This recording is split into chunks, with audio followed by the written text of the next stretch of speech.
సహజంగా క్రికెట్లో రికార్డ్స్ ఉన్నవే బ్రేక్ చేయడానికి అంటూ ఉంటారు. ఎవరైనా ఒక రికార్డు క్రియేట్ చేస్తే ఎప్పుడోకప్పుడు అది బ్రేక్ చేయడం అనివార్యం అన్న మాట వినిపిస్తూ ఉంటుంది. ఇప్పుడు చంద్రబాబు ప్రభుత్వంలో రూల్స్ ఫ్రేమ్ చేయడమే బ్రేక్ చేయడానికి అన్నట్టుగా మారుతుంది. ఈ ప్రభుత్వమే ఒక నిబంధన పెడుతుంది, ఆ నిబంధనను మళ్ళీ ఈ ప్రభుత్వమే బ్రేక్ చేస్తూ ఉంటుంది. చాలా విచిత్రమైనటువంటి పరిస్థితి.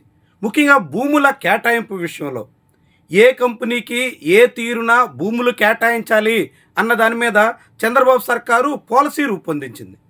ఆ పాలసీకి విరుద్ధంగా భూ కేటాయింపులు చేసేస్తుంది. ఇది ఎక్కడి విస్మయం?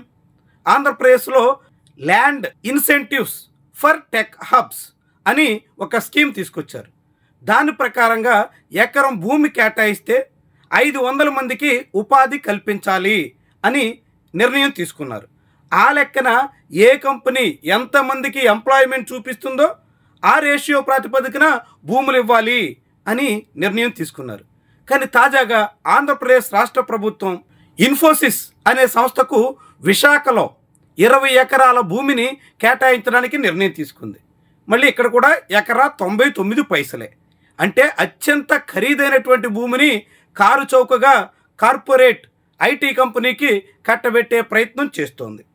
99 పైసలకి ఎకరం ఇస్తున్నందుకు గాను ఆ సంస్థ ఎంతమందికి ఉపాధి కల్పిస్తోంది? ప్రభుత్వ నిబంధన ప్రకారంగా చూస్తే ఎకరాకి 500 మందికి ఎంప్లాయ్మెంట్ కల్పించాలి. అంటే 20 ఎకరాలు ఇచ్చినందుకు గాను కనీసంగా 10,000 మందికి తగ్గకుండా ఉపాధి కల్పించాల్సి ఉంటుంది. కానీ దానికి ఇన్ఫోసిస్ సంస్థ ససేమిరా అని చెప్పేసింది. అంత కేటాయించే అవకాశమే లేదనుకుంది. అయినప్పటికి కూడా ఈ ప్రభుత్వం మాత్రం అందులో సగం మందికి మాత్రమే ఎంప్లాయ్మెంట్ కల్పిస్తాం అని ఇన్ఫోసిస్ ముందుకొచ్చిన ఈ ప్రభుత్వం తనే రూపొందించినటువంటి రూల్స్ని తనే బ్రేక్ చేస్తుంది. కనీసంగా 500 మందికి తగ్గకుండా ఎకరానికి 10,000 మందికి 20 ఎకరాలకు గాను ఎంప్లాయ్మెంట్ కల్పించాల్సి ఉంటే ఇన్ఫోసిస్ దానికి ససేమిరా అన్నప్పటికీ భూములు మాత్రం కేటాయించేస్తుంది. పైగా 700 కోట్ల రూపాయలు పెట్టుబడి పెట్టడానికి గాను ఇన్ఫోసిస్కి 20 ఎకరాల భూమి కేటాయించారు. ఆ 20 ఎకరాల భూమి విశాఖ నగరంలో ఎంత ఖరీదు ఉంటుందో తెలుసా?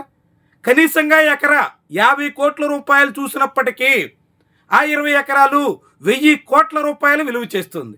అంటే 1000 కోట్ల రూపాయల విలువైన భూమిని మొత్తంగా 99 పైసలకే అప్పగించేస్తూ అప్పనంగా పళ్ళెంలో పెట్టి అందిస్తూ 700 కోట్ల రూపాయలు పెట్టుబడి పెడతారు అంటే ఎంత విడ్డూరంగా ఉందో ఆలోచించండి. అంటే ఆ కంపెనీ 700 కోట్ల రూపాయలు పెట్టుబడి పెట్టినప్పటికీ ఆ భూముల్లో ఇంకా 300 కోట్ల రూపాయల లాభం కంపెనీకే వస్తుంది.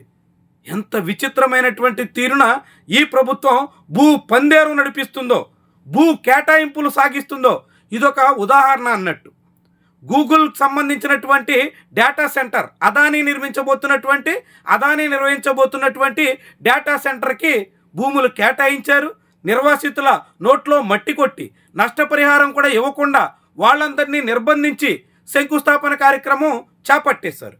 అలాంటి డేటా సెంటర్కి అదానీకి భారీ మొత్తంలో భూములు కేటాయిస్తూ సుమారుగా 400 ఎకరాలు పైబడినటువంటి భూములు అప్పగిస్తూ గతంలో కేటాయించిన భూములు మాత్రం ఎప్పటికీ రద్దు చేయట్లేదు.